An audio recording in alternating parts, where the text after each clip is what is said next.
Assalamu alaikum wa rahmatullahi wa barakatuh. Welcome back to our Fundamentals of Islam Part 2. If you can open up page number 25, inshallah Azza wa Jal, we're going to go through the manners of reciting the Holy Quran. Question 1. Which direction should a person face while reciting the Holy Quran? Answer. A person should face the Qibla while reciting the Holy Quran, as it is mustahab to do so. Mustahab means it is preferable, it is better. Question 2. How is it to recite the Holy Quran when resting on a pillow or something else? Answer. One should not recite the Holy Quran while resting on a pillow, or something else. Instead, one should recite it with humility and tranquility while sitting straight. Question number 3. Can we recite the Holy Quran while laying down? Answer. Yes. We can recite the Holy Quran while laying down, but the legs should be folded. So you should tuck your legs in when you are reading the Quran if you are laying down. Question. What should we read before starting the recitation of the Holy Quran? Answer. We should read Ta'awuz, A'udhu Billahi Minash Shaitanir Rajim, and Tasmiyah, Bismillahir Rahmanir Rahim, before starting the recitation of the Holy Quran. Question 5. At which place is it impermissible to recite the Holy Quran? Answer. It is impermissible to recite the Holy Quran in the bathroom and in the places of uncleanliness, such as a toilet. Question 6. How is it to make one back face the Holy Quran or spread one's feet towards it? Answer. It is a disrespectful act to make one's back face the Holy Quran or spread one's feet towards it. So we should avoid it. And you try not to have the Quran behind you, and also do not stretch your legs. If someone is offering salah, do not stretch your legs towards the Quran, or do not stretch your legs whilst reciting the Holy Quran, unless there is a problem. Question 7.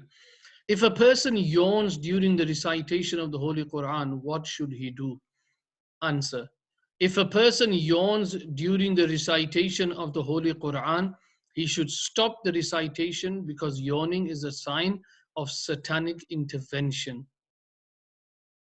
Question 8. If some Islamic scholar, Peer Sahib, a spiritual guide, parents or teachers come where we are reciting the Holy Quran, can we stand up to show respect to them? Answer. Yes. We can stop the recitation and stand up to show respect to them. Question 9. It is said that Shaitan recites the Holy Quran if left open. Is it true? Answer. It is wrong and baseless. Question 10. What is the Islamic ruling about keeping the Holy Quran in a cover or a piece of cloth? Answer. It is permissible to keep the Holy Quran in a cover or a piece of cloth. Muslims have been doing so since the era of the Blessed Companions, radiallahu ta'ala anhum. So we call it a ghilaf. So to keep the Quran, the Mus'haf, in a ghilaf, it is the tariqah, the way of the Sahaba alayhimu ridwan.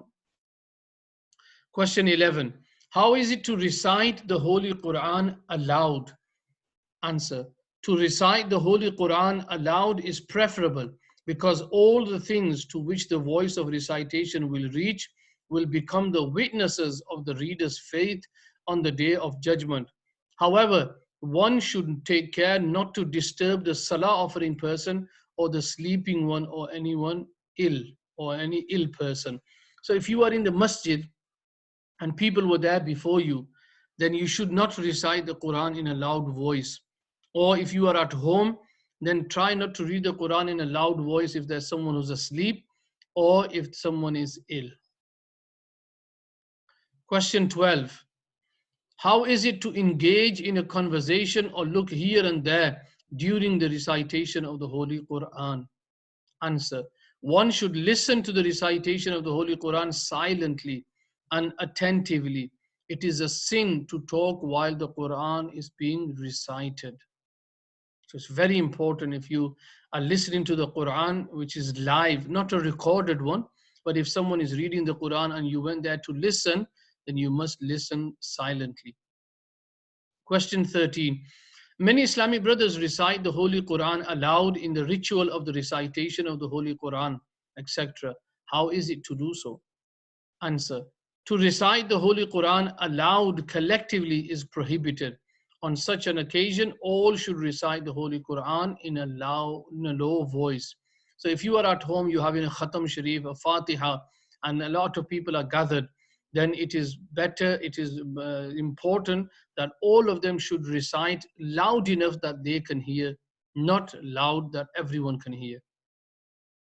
Question 14. The students recite the Holy Quran aloud in the madrasa. What is the Islamic ruling about it? Answer. It is permissible for the students to recite the Holy Quran aloud in the madrasa. So it's only allowed for the students of the madrasa to recite the Quran loudly when they are all sat together. MashaAllah. So page number 25, 26, and 27. If you can try to go through the pages and just try to go through all the answers and learn them by heart if possible, inshallah. Assalamu alaikum wa rahmatullahi wa barakatuh.